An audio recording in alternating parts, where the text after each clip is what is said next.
Grace and peace to you, and mercy and love from the God who loves us so very much. Amen. One of the things that was most surprising to me about becoming a dad was the absolute lack of requirement or preparation that was necessary.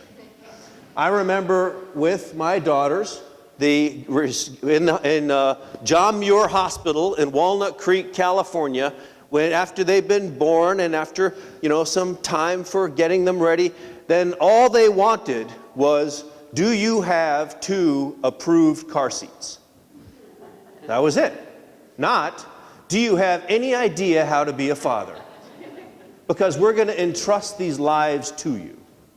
And I hope, right? I mean, I think that in some ways parenting is such an incredibly challenging thing that doesn't require a license or a course that you have to take. So I took a course, right? I took a course. I figured I got to figure out how to do this, right? I mean, really with parenting, you have your option of I could either do what was done to me or I try and do the exact opposite, but those are your choices. They're kind of binary, right? So I need more choices. So I took a thing, and the one that I took was talking about choices, logical consequences, helping your children become strong and independent. I think my microphone just fell out here. Become strong and independent people so that they could make choices as they were growing up in life that would be responsible, right? So this is what you do, was the idea. Instead of getting into an argument with a toddler, which you will lose, right? Instead of doing that, what you do is you say, when they say, I want to go outside and play, and you want them to put away their toys, you say, you can put away your toys and then you can go outside and play. Or if you don't put away your toys, then it's probably time for a nap because you're too tired, right? And then you let them make a choice, right?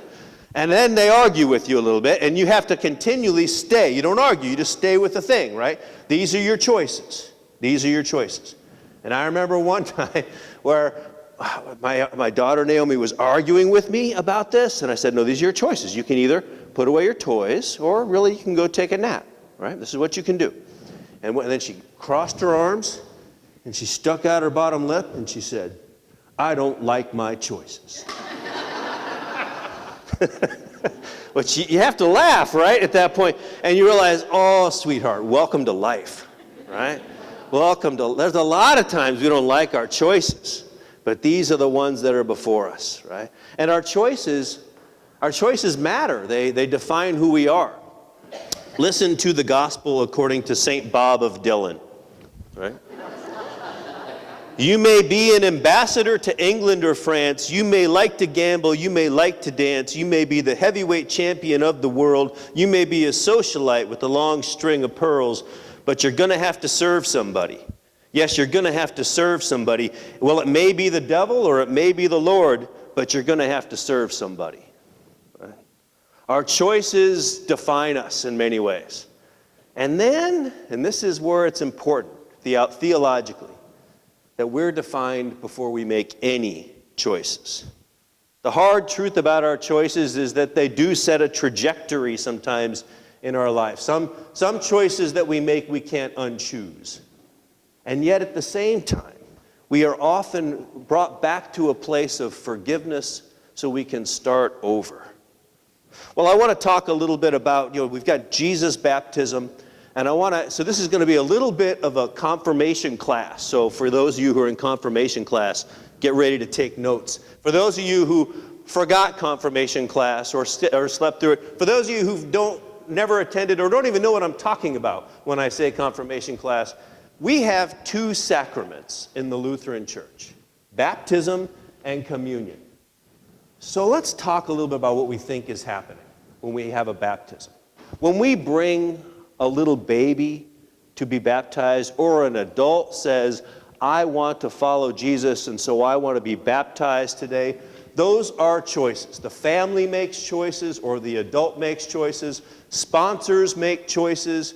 The congregation makes a choice to support this person.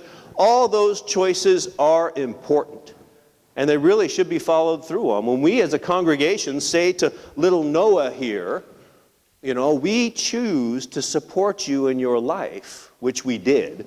I was there, I saw it. right? I'll bear witness. That means that we make sure that there's Christian education.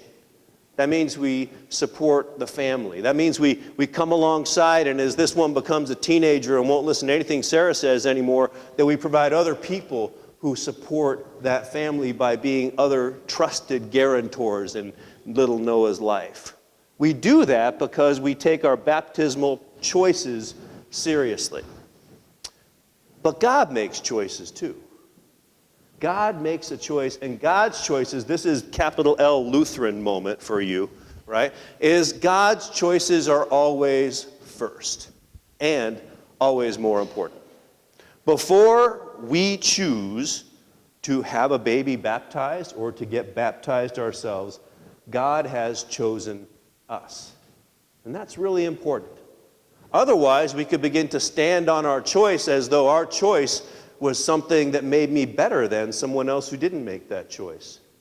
Or we could say, well, God chooses me, therefore I must be more and more special than somebody else.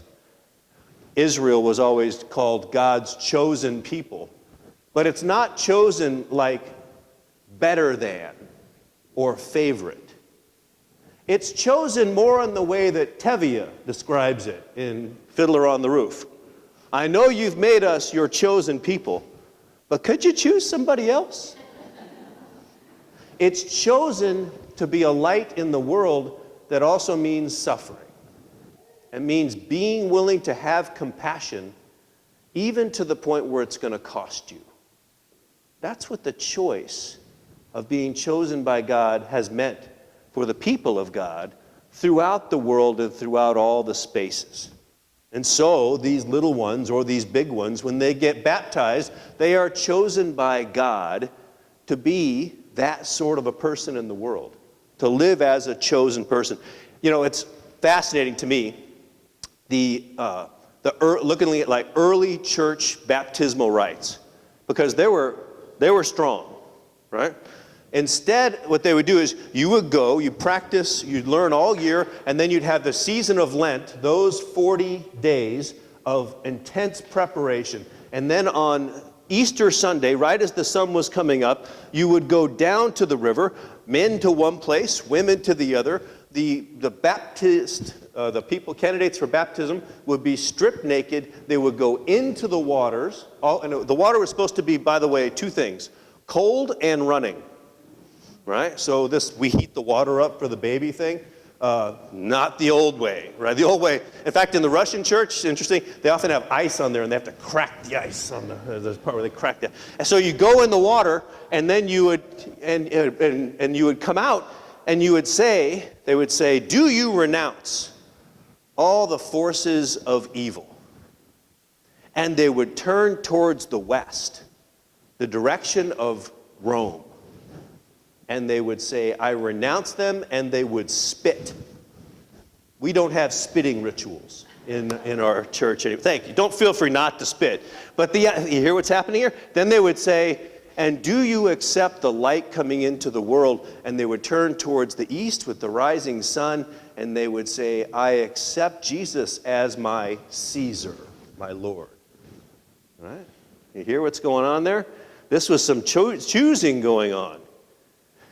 God chooses us so that we can choose in our lives to make good choices. And sometimes we, like Naomi, cross our arms and go, "I don't like my choices.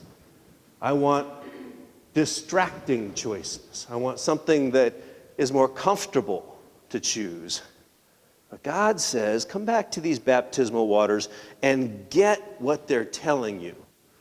Jesus' baptism is so instructive for us because the heavens open and the voice says, "This is my son, whom I love." Now, note, this is before Jesus has healed anyone.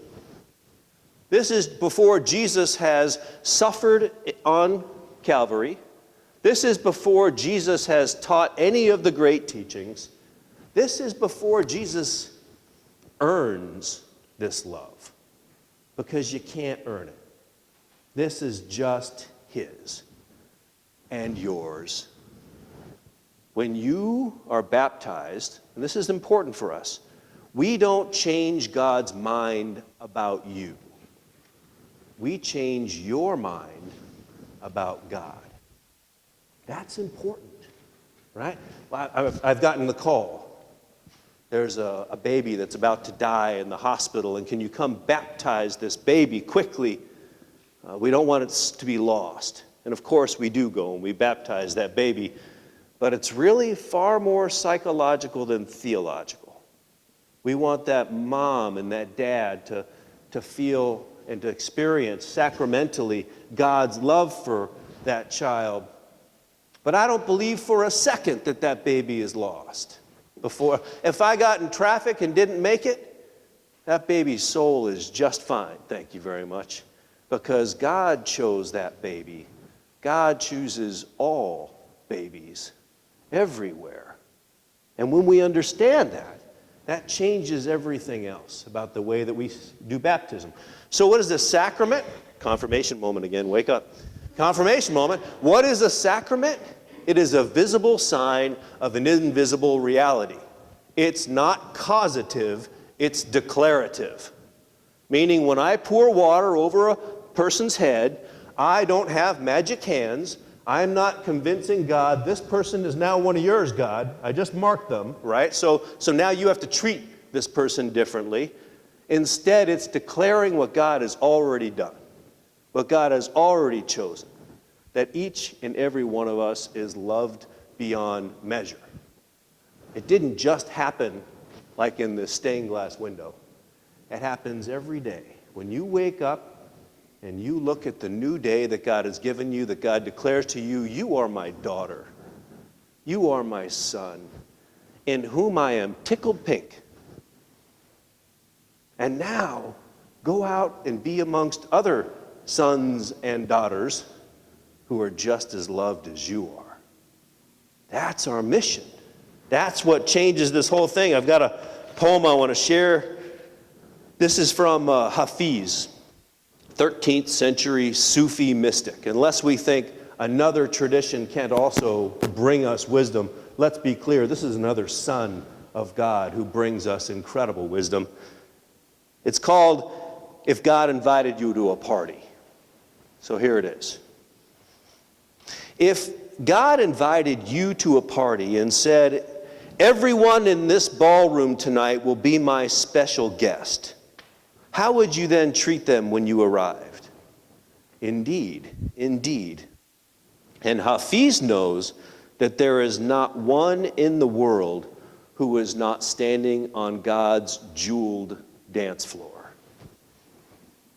There is not one standing in the world that is not on God's jeweled dance floor.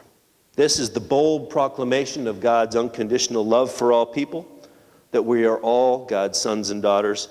It connects us with people of other times, other nations, other faith traditions.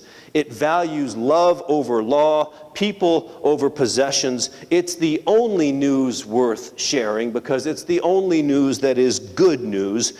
And so we witness in the baptismal font and at this table of welcome that no one is expendable, not one, and everyone has a place. Amen.